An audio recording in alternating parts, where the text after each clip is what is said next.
Bab 257. Akibatnya, wajah Florence rusak.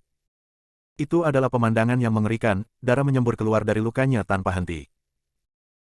Semua orang tercengang karena sikap Zeke yang tidak manusiawi.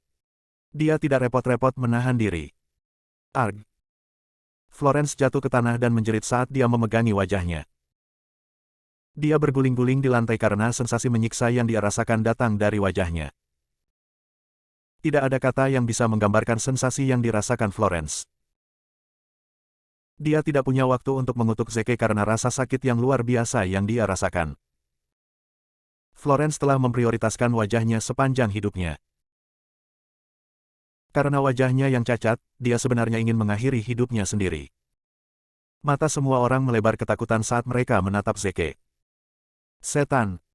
Dia pasti iblis. Dia benar-benar melemparkan sepanci air mendidih ke wajah Florence. Dia tidak lain adalah istri Evan. Sungguh pria yang jahat.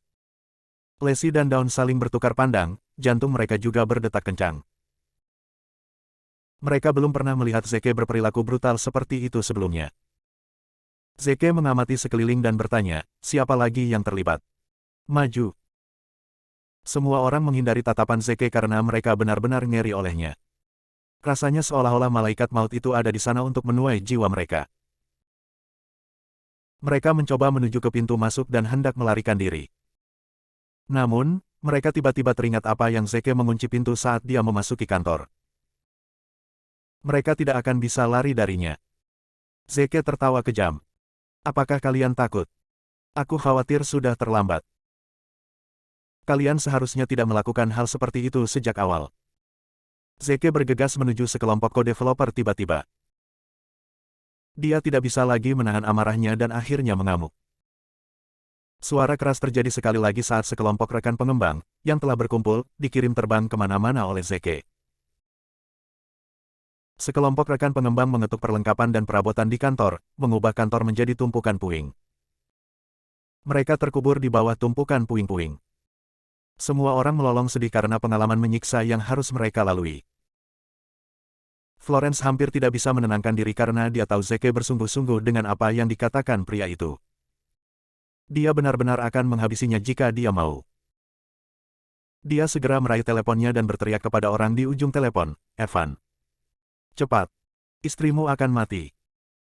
Zeke terkekeh sebelum kembali ke sisi Lacey. Dia memegang tangan Lacey dan bertanya, apakah masih sakit? Lacey mengabaikan pertanyaannya dan menjawab dengan hati-hati, ini pertama kalinya aku melihatmu bersikap brutal seperti itu. Yah, ini pertama kalinya kamu terluka, kan? Zeke bertanya secara retoris. Lacey tidak bisa lagi menahan emosinya saat air mata mengalir di pipinya sekali lagi. Berdebar, berdebar, berdebar. Seseorang mengetuk pintu tiba-tiba. Cepat. Tolong buka pintunya. Itu tidak lain adalah Evan, yang berada di ambang pintu.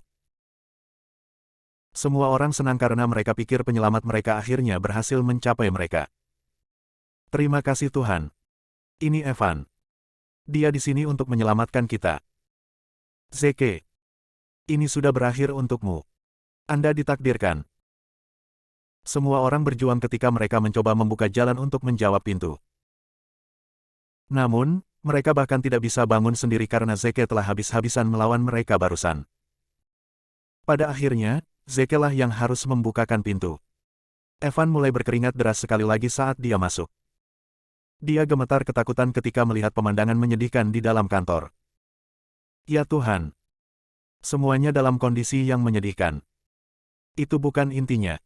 Mereka benar-benar bergerak melawan Ten Williams. Brengsek. Apa sekelompok brengsek? Semua orang bergegas dan memasang front yang menyedihkan di depan Evan. Tuan Schneider. Tolong. Anda harus menyelamatkan kami. Zeke telah menjadi penuh dengan dirinya sendiri. Dia benar-benar memukuli semua orang karena perselisihan kecil. Dia yang merusak wajah Mrs. Schneider. Zeke sadar dia istrimu, tapi tetap saja menentangnya. Jelas, dia mencoba menentang kata-katamu. Florence, yang telah berguling-guling di lantai kesakitan, mengangkat dirinya. Evan, kamu harus membalaskan dendamku. Jika kamu tidak bisa menghabisinya, aku akan mengajukan cerai. Dawn dan Lacey ngeri ketika mereka mendengar kata-kata Florence. Mereka membela Zeke dan menjelaskan, Tuan Schneider. Tolong jangan dengarkan mereka. Merekalah yang bergerak melawan kita lebih dulu. Zeke tidak punya pilihan selain membela kita. Apa? Mereka benar-benar bergerak melawan kalian berdua. Murid Evan mengerut tiba-tiba. NH Bab 258. Dia mengukur Lacey dan Dawn dan menyadari bahwa mereka memang terluka. Akhirnya, Evan bergegas ke sisi Lacey dan Dawn. Semua orang mengira Evan akan memberi pelajaran pada Dawn dan Lacey. Oleh karena itu, keduanya gemetar ketakutan karena mereka tidak tahu apa yang harus mereka lakukan selanjutnya. Sementara itu, Florence dan sekelompok rekan pengembang senang. Evan dulunya adalah bagian dari pasukan khusus. Dia terampil dalam hal seni bela diri juga. Keduanya sama baiknya dengan pergi. Mereka tidak mungkin bisa keluar tanpa cedera karena Evan yang mereka lawan. Namun, semua orang terpana dengan apa yang terjadi selanjutnya. Evan membungkuk hormat setelah dia bergegas ke Lacey dan Dawn. Dia tampak seolah-olah dia tidak punya niat untuk memukuli mereka. Saya sangat menyesal atas pengalaman yang menyiksa itu, Mes. Lacey, Mes. Dawn. Ini salah saya. Saya gagal mendisiplinkan anak buah saya. Jangan khawatir. Aku pasti akan membalaskan dendam kalian berdua hari ini. Apa? Mata semua orang melebar tak percaya ketika mereka mendengar apa yang dikatakan Evan. Evan tidak punya niat untuk memberi mereka pelajaran. Sebaliknya, dia membungkuk di hadapan mereka. Pasti ada yang salah, kan? Lihatlah istrimu. Mereka adalah alasan di balik penampilannya yang rusak. Kita pasti melihat sesuatu, kan? Itu harus terjadi. Florence berteriak histeris dengan sekuat tenaga, Evan, apa kamu sudah gila? Kenapa kamu minta maaf? Aku ingin mereka mati. Kamu harus menghabisi mereka. Tamparan. Evan menamparkan wajah Florence dengan keras tanpa ragu-ragu. Itu adalah tamparan keras yang mengejutkan semua orang. Awalnya, pecahan pot berada di permukaan kulit Florence.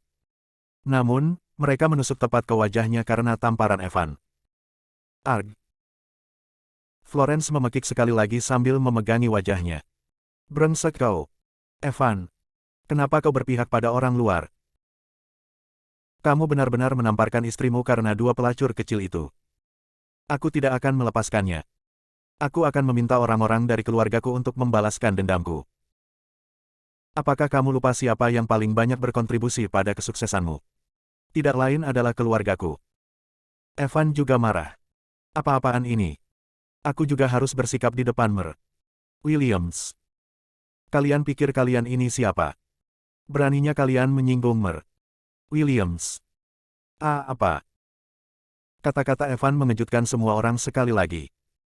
Evan harus bersikap baik di depan Zeke. Zeke adalah tetapi kerja eksekutif untuk Lacey, bukan? Maksudku, Lacey juga harus bersikap di depan Evan. Dia bertindak seperti karyawannya yang rendah hati. Bagaimana mungkin seorang eksekutif yang bekerja di bawah Lacey memerintah di atas Evan? Sepertinya Zeke tidak seperti yang kita kira. Evan bergegas ke sisi Zeke dan membungkuk sekali lagi. Tuan Williams, saya minta maaf. Orang-orang saya telah membuat Anda begitu banyak masalah. Saya pasti akan mendisiplinkan mereka di masa depan. Tolong beritahu saya bagaimana saya harus menghadapi mereka selanjutnya. Zeke berbalik dan menatap Lacey, Downey, Lacey, kalian berdua adalah satu-satunya korban dari tindakan mereka. Aku akan meminta kalian berdua memutuskan nasib mereka. Sementara itu, Lacey tersisih saat dia menatap mata Zeke. Dulu aku berpikir Zeke berkenalan dengan Evan sejak dia berhasil memenangkan proyek Love di Kota Jatuh. Aku selalu berpikir hubungan mereka adalah pengawas dan satu bawahan. Maksudku, Evan sepertinya supervisor, sementara Zeke sepertinya bawahannya. Namun, sepertinya aku salah selama ini. Ini kebalikan dari apa yang ada dalam pikiran saya. Evan adalah bawahannya, sedangkan Zeke adalah bosnya. Apakah ini kemampuan Zeke yang sebenarnya? Apakah saya akan mencari tahu apa yang dia benar-benar mampu segera? Sebenarnya, apa yang Zeke gambarkan selama ini hanyalah persentil dari kemampuannya yang sebenarnya. Namun, Lacey pasti akan menganggap Zeke berbohong lagi, bahkan jika dia mengatakan yang sebenarnya. Lacey akhirnya kembali sadar setelah Zeke mengulangi dirinya sendiri sekali lagi. Dia menarik napas dalam-dalam dan melihat orang-orang di sekitarnya. Dia awalnya menyimpan dendam yang kuat terhadap mereka. Namun, dia tidak bisa tidak bersimpati dengan apa yang telah mereka alami ketika dia melihat betapa menyedihkannya penampilan mereka. Mereka baru saja menamparkan wajahnya sekali, namun Zeke habis-habisan dan menghajar mereka sampai babak belur. Mereka hampir tidak bisa bangun sendiri. Florence adalah yang paling menyedihkan di antara yang lain karena wajahnya yang rusak sudah hilang. Lacey telah lama menyingkirkan dendamnya terhadap kelompok jahat itu. Dia menjawab dengan hati-hati, "Ayo. Lupakan saja." Bab 259. Sekelompok rekan pengembang merasa lega ketika mereka mendengar kata-kata Lacey. Mereka merasa seperti baru saja kembali dari perjalanan ke neraka. Jelas, jika Lacey memiliki niat untuk menghabisi mereka, Zeke tidak akan ragu untuk melaksanakan instruksinya sama sekali. Zeke menjawab dengan acuh tak acuh, "Aku akan membiarkan kalian lolos karena Lacey telah mengatakannya. Namun, jangan lupakan dana yang telah kau gelapkan selama pembangunan Love in Avalon City." Zeke meraih setumpuk faktur yang dibawanya sekali lagi dan membantingnya ke meja. Semua orang memiliki senyum pahit di wajah mereka. "Itu sebabnya kami tidak dapat menemukan faktur sekarang. Dia telah menahannya selama ini." Zeke mengatakan kepada semua orang, "Ada dua pilihan untuk semua orang. Nomor 1. Aku akan menyerahkan ini ke polisi dan mengirim semua orang di balik jeruji besi. Nomor 2. Saya akan memiliki semua orang memasok bahan yang diperlukan secara gratis sampai selesainya cinta di kota Valen." Semua orang memiliki ekspresi mengerikan di wajah mereka. Mereka awalnya merindukan Frankie untuk memberi mereka lebih banyak perintah setelah dia mengambil alih posisi Lacey. Hal telah berubah menjadi persis sebaliknya. Mereka memang mendapat banyak pesanan, tetapi mereka harus menanggung biayanya. Selain itu, mereka tidak akan dapat menagih piutang untuk pesanan sebelumnya lagi. Brengsek. Ini semua salah Florence dan Frankie. Sekelompok co-developer memutuskan untuk mendorong keberuntungan mereka sekali lagi. Mereka memohon Lacey untuk berbelas kasih. Setelah semua, Lacey telah menunjukkan belas kasihan mereka sekali. Mungkin dia akan mengabaikan konflik dan berkolaborasi dengan mereka sekali lagi. "Nona Lacey, kami mohon maaf. Kami sama sekali tidak tahu siapa Anda. Kami tidak bermaksud menyinggung Anda sebelumnya. Tolong jangan mengindahkan apa yang kami katakan." "Mes. Lacey, aku satu-satunya pencari nafkah keluarga saya seperti yang sekarang. Proyek ini adalah satu-satunya sumber pendapatan. Ini akan berakhir bagi saya dan keluarga saya jika benar-benar memasok bahan yang diperlukan secara gratis. Nona Lacey, mohon ampuni kami. Bisakah Anda melunasi piutang sebelumnya sebelum kami mulai memasok bahan-bahan yang dibutuhkan secara gratis?" Evan menyela sekelompok rekan pengembang sebelum Lacey bisa menjawab. "Diam, kalian semua. Tuan Williams telah sangat berbelas kasih untuk memberhentikan kalian semua dari tanggung jawab hukum dan memberikan alternatif seperti itu. Beraninya kalian mencoba untuk mendorong keberuntungan Anda. Bahkan jika Tuan Williams menuruti permintaan Anda, saya tidak akan pernah mengizinkannya." Sekelompok co-developer akhirnya berhenti ketika mereka mendengar peringatan Evan. Mereka segera menyerah pada instruksi Zeke. "Baiklah. Kami akan menyediakan bahan apapun yang dibutuhkan secara gratis mulai sekarang dan seterusnya." Zeke menatap tajam pada co-developer yang kekar dengan seringai di wajahnya. "Jika aku tidak salah, kamu telah memberitahuku bahwa kamu akan memanggilku sebagai ayahmu. Apakah kamu akan menghabiskan 1 sen lagi untuk proyek itu, kan?" The besar dan kuat co-developer memerah malu-malu. Pada akhirnya, dia mengertakkan gigi dan menghormati kata-katanya. "Ayah." Zeke mengerutkan kening dan memarahi, "Itu menjijikkan. Segera pergi dari pandanganku." Co-developer yang besar dan kuat itu merasa seolah-olah beban berat telah diangkat dari pundaknya saat dia segera melarikan diri dengan co-developer lainnya. Florence menegur mereka, "Pengkhianat. Kalian hanyalah sekumpulan pengkhianat. Kita lihat saja." Aku tidak akan memaafkan siapapun. Namun, sekelompok rekan pengembang mengabaikan Florence dan mengutuknya berulang kali dalam pikiran mereka. Frankie dan Florence adalah orang-orang yang menyebabkan kehancuran mereka. Evan dimarahi Florence, diam. Apakah Anda benar-benar memiliki keinginan kematian? Mer Williams, mohon maaf saya sekali lagi. Izinkan saya untuk meminta maaf atas nama istri saya. Saya minta maaf atas apa yang dia lakukan. Saya akan mendisiplinkan dirinya di masa depan. Erem. Apa yang harus kulakukan dengannya? Zeke menjawab, saya telah menyelesaikan skor yang saya miliki dengannya. Terserah Anda untuk memutuskan apa yang harus Anda lakukan dengannya selanjutnya. Ini tidak ada hubungannya dengan saya lagi. Evan merasa lega seolah beban berat telah terangkat dari pundaknya.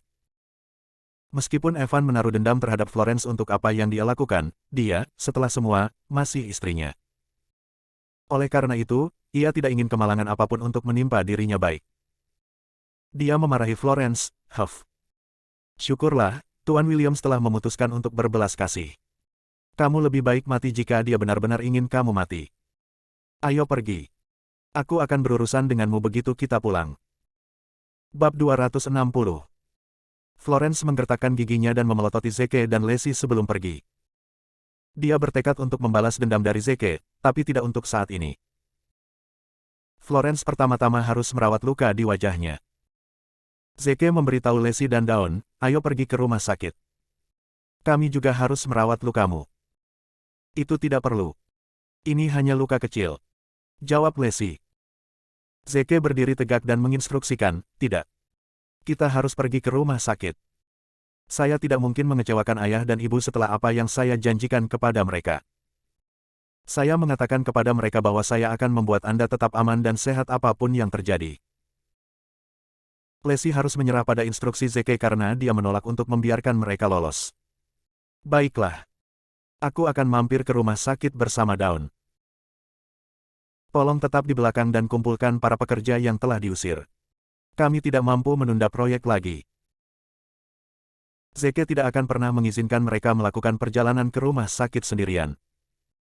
Namun, Lacey bersikeras agar Zeke tetap tinggal di lokasi konstruksi. Dia membutuhkannya untuk mengawasi proyek karena dia takut sesuatu akan terjadi lagi. Lacey tidak mampu lagi menanggung kecelakaan apapun. Pada akhirnya, Evan menyuruh salah satu bawahannya untuk mengirim Lacey dan Dawn ke rumah sakit. Dialah yang ikut campur dan menyelesaikan konflik. Evan dengan hati-hati bertanya begitu Lacey dan Dawn pergi, Tuan Williams, saya dengar Jenderal yang Maha Kuasa akan segera mampir ke kota O'Hare. Benarkah dia akan mengadakan upacara penyambutan akbar di aula besar Love in Avalon City? Zeke menjawab, mengapa kamu tidak bertanya padanya? Evan bingung dan bertanya, hah? Tanya dia. Apakah itu berarti Jenderal yang Maha Kuasa sudah datang? Zeke mengintip lokasi konstruksi. Dia biasanya ada di sekitar jam seperti itu. Maksudku, dia punya banyak batu bata untuk dipindahkan. Namun, dia tidak ada di sini hari ini karena dia memiliki sesuatu untuk dijaga. Apa? Sebuah randingin ke tulang belakang Evan. Jenderal yang Maha Kuasa bekerja sebagai pekerja lokasi konstruksi di lokasi khusus ini. Apa-apaan? Saya tidak mungkin disalahkan jika ada. Zeke menginstruksikan, Evan, aku punya misi lain untukmu. Pergi, dapatkan pekerja yang dipecat oleh istrimu. Evan mengangguk. Jangan khawatir. Aku akan segera mengerjakannya. Zeke menginstruksikan sekali lagi, selain itu, pinjamkan aku mobilmu. Dia ingin membuntuti Lacey karena dia khawatir dalang yang selama ini berada dalam kegelapan akan bergerak melawan Lacey. Zeke tidak akan membiarkan Lacey sendirian sebelum dia menyingkirkan dalangnya. Sementara itu, Frankie, yang telah berada di tempat tidurnya di bangsalnya di rumah sakit kota O'Hare, akhirnya kembali ke dirinya yang arogan seperti biasanya. Dia merasa lebih baik sejak luka-lukanya pulih dari pengalaman menyiksa yang dialami Zeke. Saat ini, Frankie memperhatikan pintu masuk bangsalnya dengan antusias. Matanya akan bersinar kegirangan setiap kali dia mendeteksi langkah kaki mendekati bangsalnya. Dia tidak sabar menunggu Florence muncul bersama Zeke. Frankie ingin Zeke berlutut dan meminta maaf atas apa yang telah dilakukannya. Frankie akan menggunakan segala macam metode kejam untuk menghinanya. Namun, Zeke tidak terlihat bahkan setelah waktu yang lama. Dia berada di ambang kehilangan ketenangannya. Tiba-tiba, seorang perawat yang sedang sibuk menjalankan tugasnya menarik perhatian Frankie. Dia membungkuk dan melakukan tugasnya sementara dia memiliki sosok berdada menghadap Frankie. Terus terang hampir tidak bisa menahan pikiran penuh nafsu yang ada dalam pikirannya karena wanita tanpa cacat di depannya. Dia mengulurkan tangannya tanpa sadar dan meletakkan telapak tangannya di pantat perawat. Perawat itu kaget dan langsung menjauh dari Frankie. Apa yang kamu coba lakukan?" Frankie menjawab dengan senyum mesum di wajahnya, "Kemarilah, Tiup peluitku. Aku akan memberimu hadiah yang mahal begitu kau menyenangkanku." Perawat itu memarahinya, "Huff. Dasar cabul." Frankie mendapat marah. "Persetan. Beraninya seorang perawat penghinaan saya. Siapa namamu? Aku akan mengajukan keluhan terhadap Anda." Perawat menutupi label namanya di depan dadanya hampir seketika. Namun, sudah terlambat karena Frankie sudah mengetahui namanya saat itu. Emily Clemons. Dia mengernyitkan alisnya dan bergumam pada dirinya sendiri, "Emily Clemons. Mengapa itu terdengar familiar bagiku?" Bab 261. Perawat itu tidak lain adalah mantan pacar Zeke, Emily.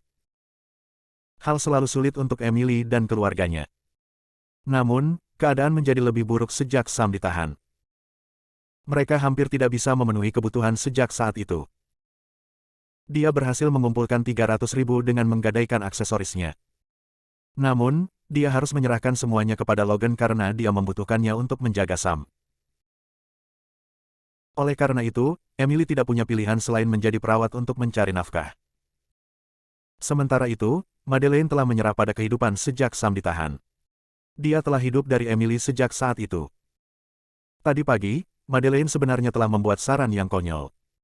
Dia ingin Emily menggantikan Sam di balik jeruji besi. Emily kesal karena betapa biasnya Madeleine, dia tertekan sepanjang hari.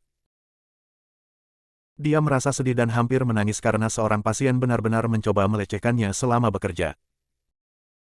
Emily merasa seolah-olah hidupnya terdiri dari serangkaian peristiwa yang tidak menguntungkan. Sementara itu, Frankie menepuk kepalanya setelah beberapa saat dan berteriak, "Emily. Itu sebabnya terdengar sangat familiar. Kau mantan pacar Zeke, kan? Kau tahu Zeke?"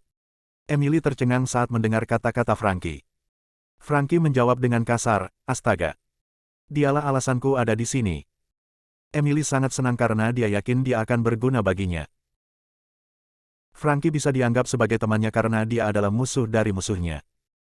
Dia bermaksud memanfaatkan pengaruh Frankie untuk menyingkirkan Zeke. Lagi pula, Frankie bukan orang biasa. Dia adalah putra tertua dari keluarga Forrest, keluarga paling terkemuka dari distrik Riverdale. Emily yakin dia bisa dengan mudah menyingkirkan Zeke. Frankie memberitahu Emily dengan senyum jahat di wajahnya, "Huff. Zeke akan segera datang untuk memohon belas kasihan dariku. Hahaha. Aku yakin dia akan merasa sangat terhina jika aku mempermainkan mantan pacarnya di depannya, kan?" Emily segera membantah pernyataannya, "Tuan Forrest, saya khawatir itu ide bodoh yang Anda miliki. Aku sudah lama berselisih dengan Zeke. Dia ingin aku mati sama seperti aku ingin dia mati. Itu akan menyenangkannya jika kamu benar-benar mempermainkanku di depannya. Namun, aku punya saran lain untukmu. Aku yakin kamu bisa menyiksanya dengan ide brilianku ini." Frankie terkejut. "Oh, ada apa? Tolong hibur aku dengan ide brilianmu itu." Sementara itu, Frankie menerima telepon. Itu tidak lain adalah Florence. Dia segera mengangkat. Florence memberitahu Frankie setiap detail tentang apa yang terjadi melalui telepon. Frankie tidak bisa lagi tetap tenang saat dia mendengar kata-kata Florence. Dia berteriak sekuat tenaga, "Sialan. Zeke benar-benar memukuli adikku juga. Dia saat ini di rumah sakit karena dia. Evan yang aneh itu. Dia benar-benar memihak Leslie daripada membalaskan dendam adikku. Dia tidak pantas menjadi saudara iparku lagi. Brengsek. Apakah dia benar-benar berpikir dia bisa lolos tanpa cedera dari keluarga Forrest setelah apa yang dia lakukan?" Emily memikirkannya dan berhasil mencari tahu apa yang terjadi hampir seketika. Pertama, Frankie dirawat di rumah sakit karena dipukuli oleh Zeke. Dia kemudian meminta saudara perempuannya untuk membalaskan dendamnya dan memberi Zeke pelajaran. Namun, hal-hal ternyata sebaliknya di luar harapan mereka. Florence dirawat di rumah sakit sebagai hasilnya karena dia bukan tandingan Zeke. Adik Frankie adalah istri Evan. Mereka mencoba membuat Evan membalas dendam, tetapi Evan malah memihak Lacey. Saya tidak yakin mengapa Evan memutuskan untuk memihak Lacey, tapi itu tidak penting. Yang terpenting, aku bisa memanfaatkan Frankie untuk membalas dendam pada Lacey dan Zeke. Emily datang dengan ide cemerlang hampir seketika. Dia memberitahu Frankie, apakah kamu tahu mengapa kakak iparmu memihak Lacey? Maksudku, pasti ada alasan mengapa dia menempatkan Lacey sebagai penanggung jawab Love in a Fallen City, sebuah proyek besar, kan? Apakah itu berarti kamu tahu alasan di balik tindakannya? Mengapa kamu tidak membaginya denganku? Huff. Aku yakin Lacey telah merayu kakak iparmu. Dia mungkin berselingkuh dengannya. Bukankah sudah jelas? Sudah menjadi norma saat ini bagi seorang nyonya untuk menjadi lebih kuat daripada istri resmi.